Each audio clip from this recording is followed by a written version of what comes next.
On a Sophie qui est avec nous. Bonjour. Bonjour. Madame Sophie, Bon, je vais commencer par la fin. Moi, j'ai remarqué que quand je travaille, j'ai beaucoup de difficultés à m'endormir. Et quand je suis en congé, mon sommeil est vraiment, je sens qu'il est réparateur puis que ça me prend pas de temps à m'endormir. OK? Puis aussi, c'est ça, quand j'arrive pour m'endormir quand je travaille,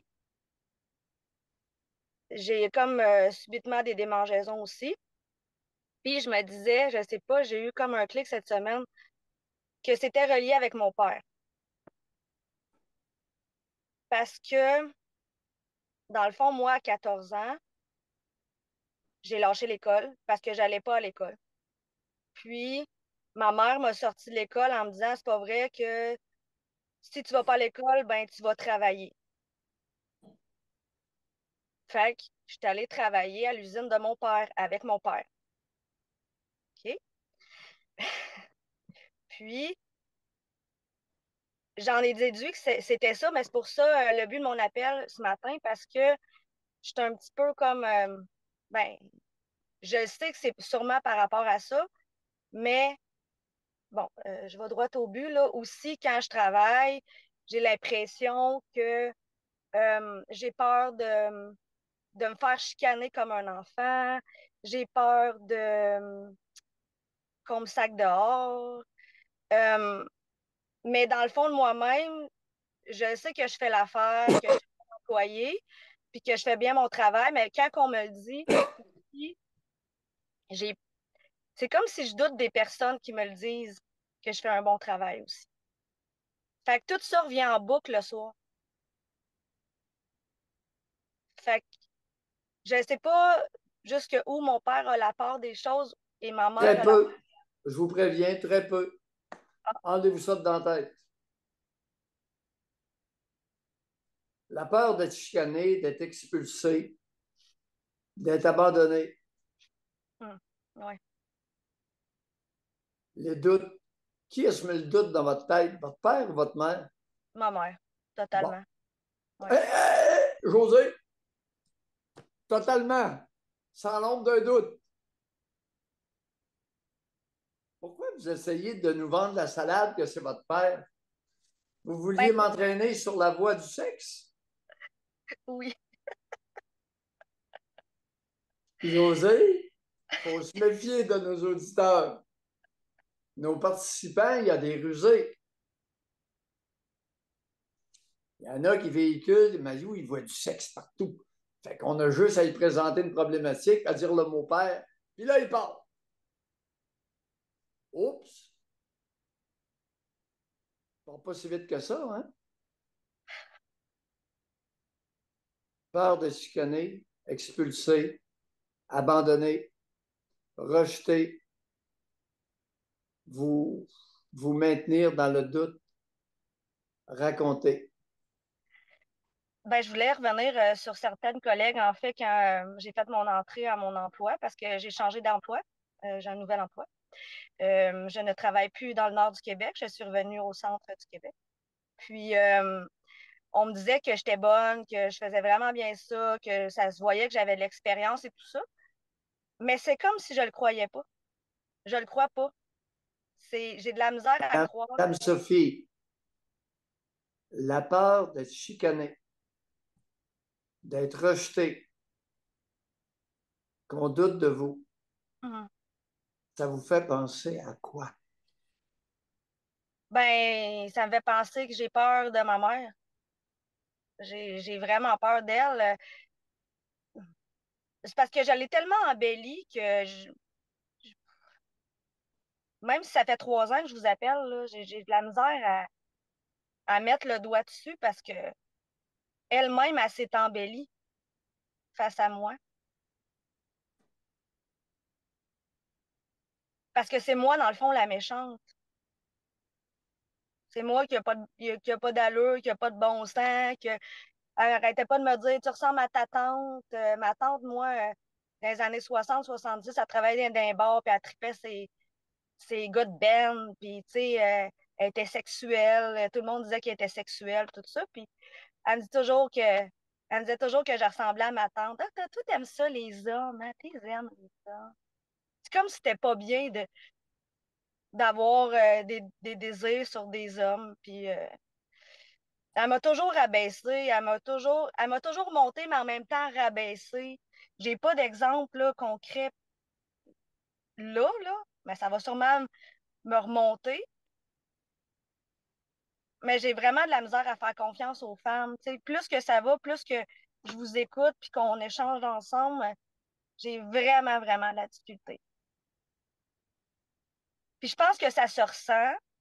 Puis des fois, je suis vraiment désolée, mais j'ai l'impression d'être vraiment méprisante avec d'autres femmes. J'ai vraiment comme, il faut que je fasse attention parce que le mépris embarque, là, comme avec ma mère. Les nounounes, là, est-ce que je suis pas capable?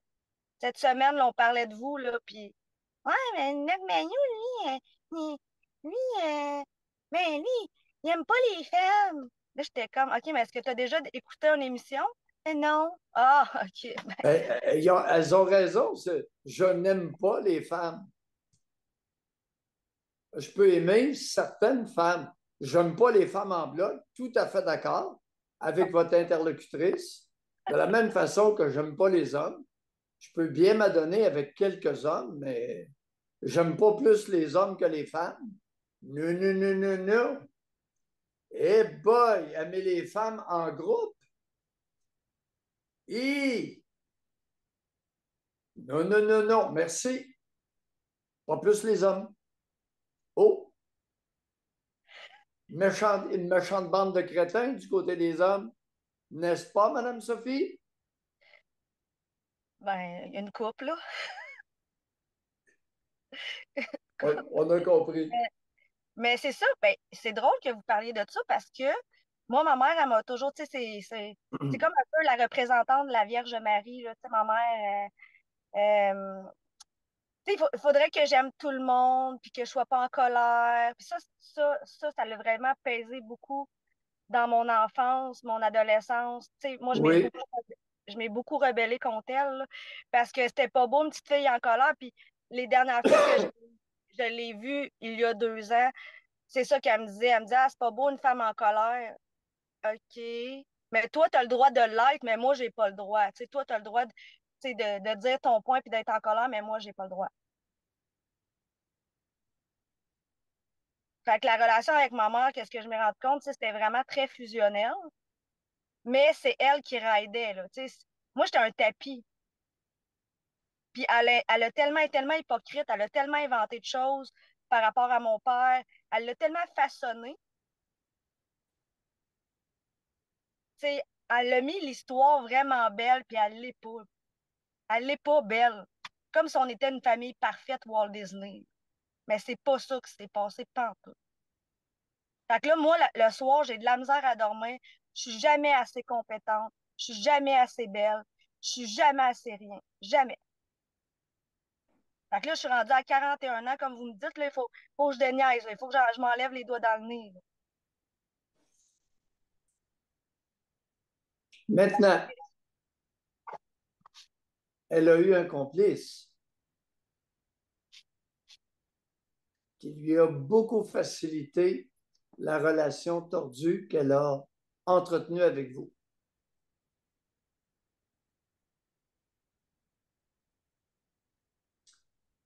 Parlez-nous de son complice.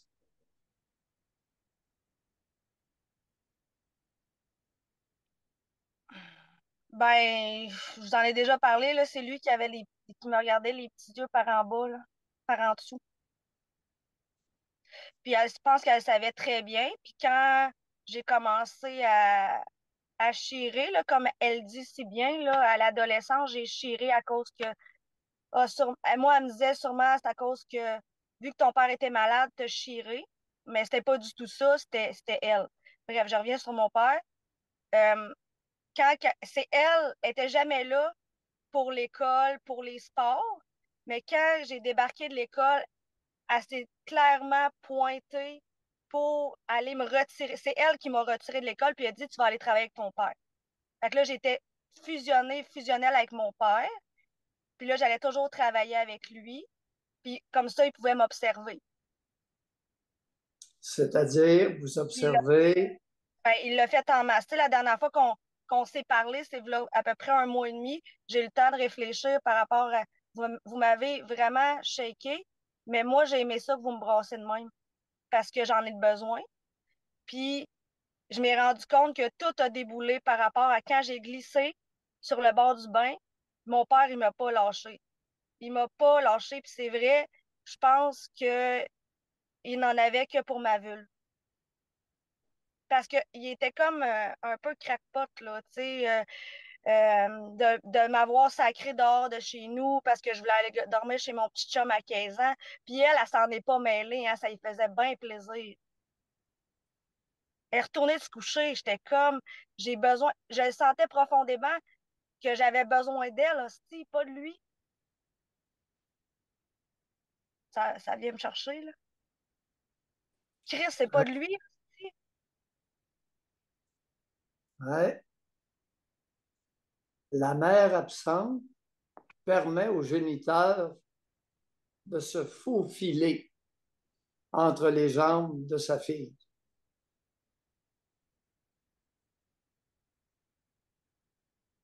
Puis moi, en sixième année, j'avais les cheveux longs jusqu'aux fesses. Puis on dirait que quand je m'ai rendu compte que mon père commençait à me regarder, tout a changé drastiquement. J'ai commencé à m'habiller comme un petit gars. Puis elle, je crois sincèrement que ça lui faisait un grand plaisir. Parce qu'elle m'a toujours dit que j'étais superficielle. Fait que ça se tenait pas debout, là.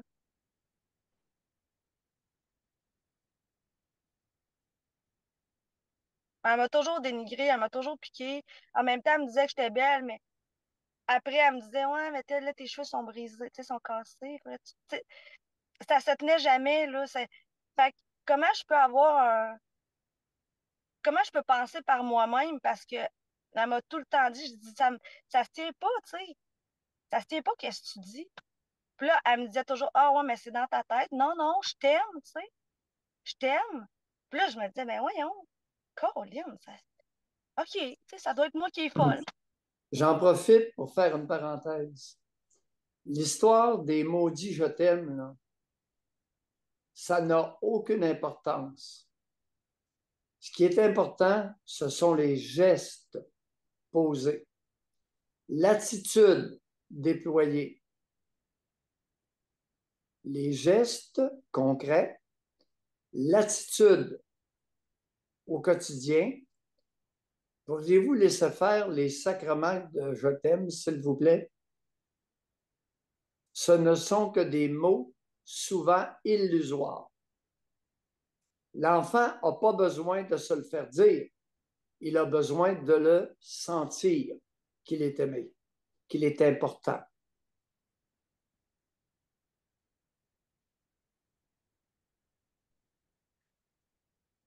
Les gestes d'affection, les gestes posés par les parents qui démontrent que le parent s'intéresse à son enfant, veuille le connaître, veuille l'accompagner. Les je t'aime d'un fois par jour, là, arrêtez ça. S'il vous plaît.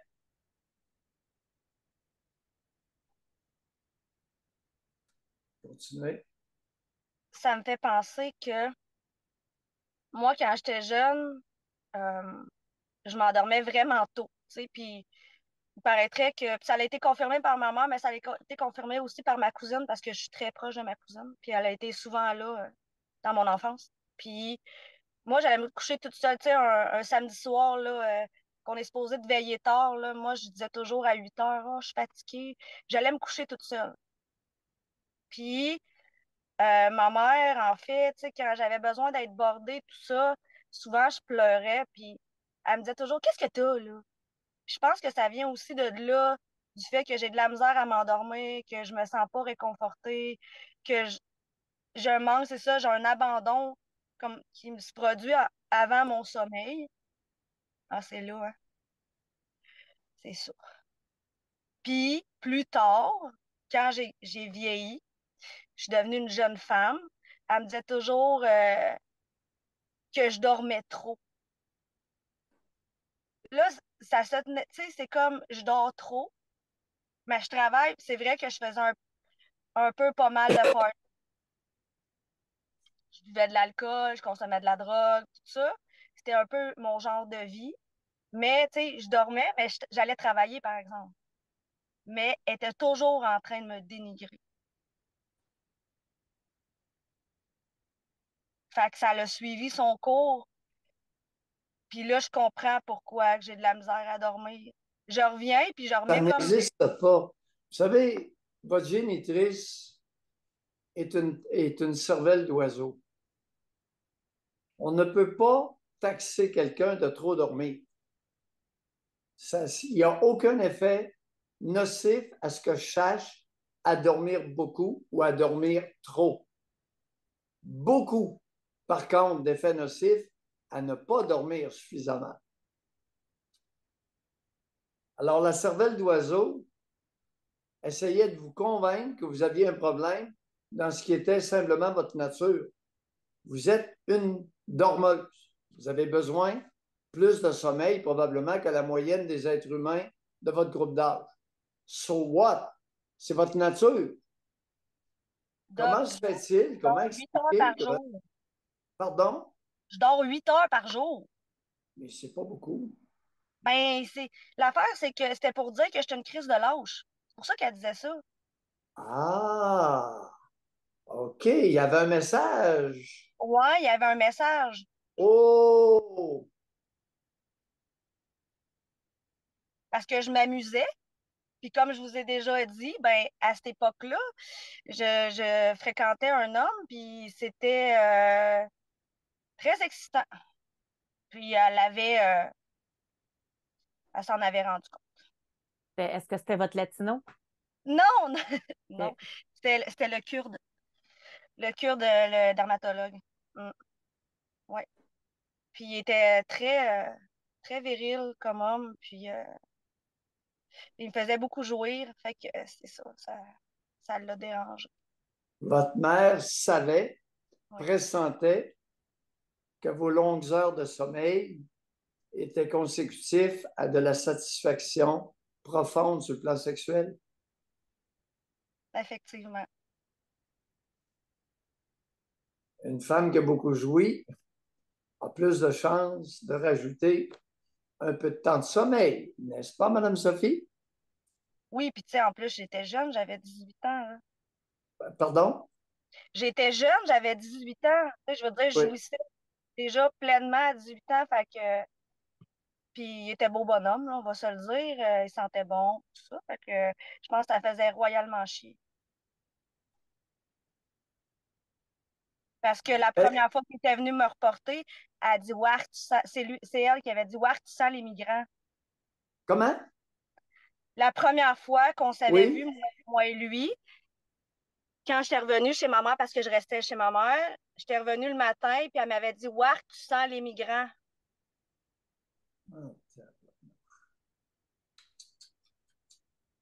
Il sentait bon en maudit en plus.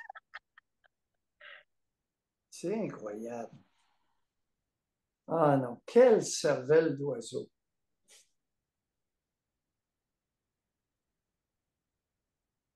C'est le genre de commentaires qui nous font une belle jambe, ça, sur le plan collectif, n'est-ce pas, Madame Sophie? Ah oui. Puis après ça, ce sont ces personnes-là qui montent aux barricades pour essayer de convaincre la collectivité qu'on n'est pas raciste. Ah, mais c'est la première, Doc. C'est la première. Elle a des amis immigrants. Elle le dit elle-même. J'ai des amis immigrants. Je suis comme, aïe, aïe, aïe. Oh, ouais, tu sais, elle a des Tant, amis. tant l'immigrant. Ouais, Aïe, aïe. Celle-là, je ne l'avais jamais entendue. C'est vil.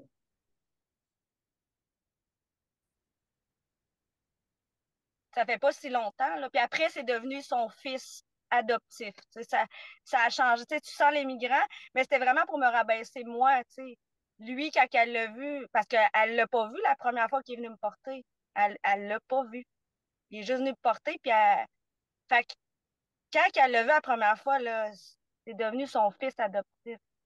Mais je sais bien, c'était pas son fils adoptif. Elle faisait toujours des câlins, les seins dans. Maintenant, il y a une réalité. C'est très difficile de passer des heures dans une sexualité ardente et qu'il n'y ait pas d'odeur, non pas d'immigration, mais bien d'activité sexuelle. N'est-ce pas, José? Et les personnes, les protagonistes ne le sentent pas. C'est ceux. C'est ça autour, OK. Le conjoint, la conjointe peuvent déceler cette odeur qui n'a rien à voir avec l'immigration à nouveau.